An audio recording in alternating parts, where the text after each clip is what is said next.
Assalamualaikum warahmatullahi wabarakatuh. Perkenalkan, nama saya Destia Ira Pratiwi dari Prodi Pendidikan Pancasila dan Kewarganegaraan dengan NIM E1B024144. Halo teman-teman, saya di sini akan menjelaskan materi tentang gaya belajar siswa berdasarkan tahap perkembangannya. Apakah teman-teman tahu kalau gaya belajar siswa itu ada tahapannya loh? Tahap tersebut berdasarkan oleh tahap perkembangannya. Dari kecil sampai besar, kita terus berkembang dan melewati beberapa tahap loh dalam gaya belajar. Untuk lebih jelasnya, yuk simak penjelasannya. Tahap yang pertama yaitu tahap dini, yang dimana tahap ini berada dalam usia 0 sampai 6 tahun, dimana tahap ini dinamakan tahap sensimotor dan praoperasional. Pada tahap ini, menurut John Piaget, anak-anak masih berada dalam tahap sensimotor, yaitu pada usia 0 sampai 2 tahun, dan praoperasional dari umur 2 sampai 7 tahun, di mana mereka lebih mengandalkan panca indera dan belum dapat berpikir logis.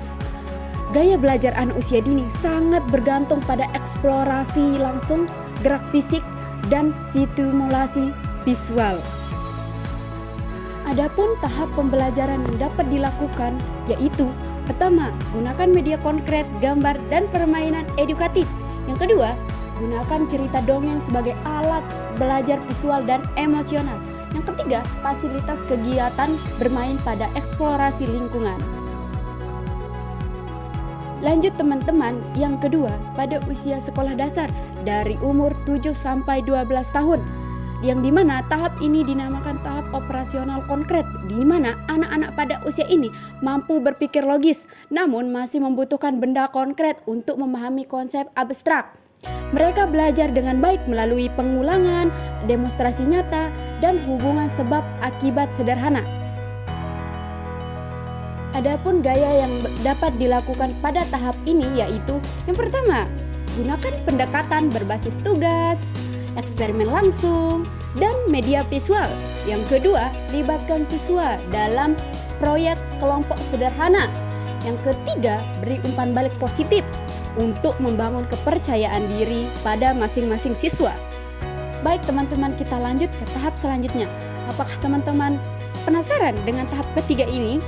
Baik, saya akan menjelaskan tahap ketiga, yaitu pada usia remaja, yang dimana usia dimulai dari 12 sampai 18 tahun, di mana tahap ini dinamakan tahap operasional formal.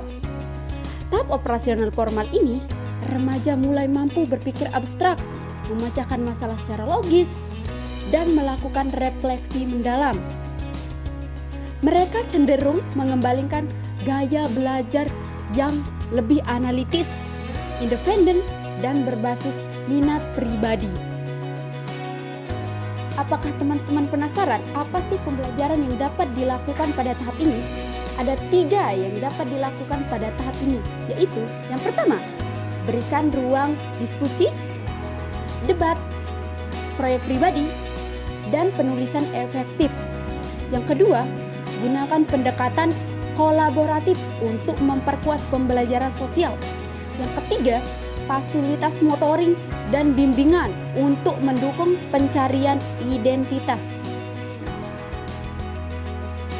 Wah teman-teman, kita sudah sampai nih ke tahap terakhir, di mana tahap terakhir itu dinamakan tahap andragogi dan bisa disebut dengan pembelajaran orang dewasa.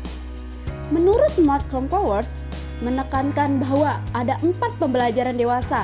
Apakah teman-teman penasaran apa sih 4 pembelajaran yang dapat dilakukan orang dewasa ini?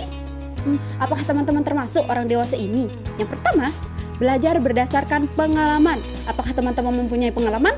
Itulah yang disebutkan belajar dari pengalaman.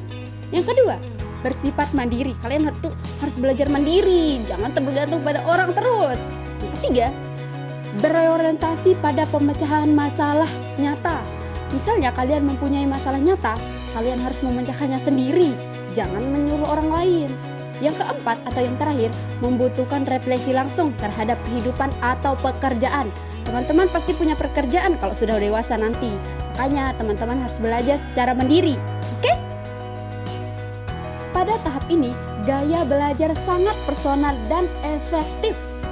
Seringkali berbasis minat personal, motivasi internal, dan kebutuhan praktis.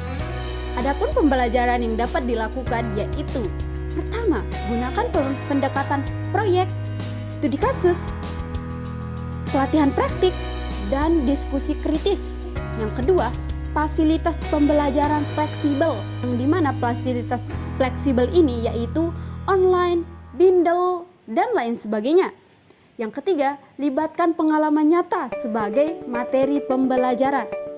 Baik teman-teman, kesimpulan dari penjelasan yang saya jelaskan tadi yaitu gaya belajar berkembang seiring dengan tahap perkembangan kognitif dan psikososialnya.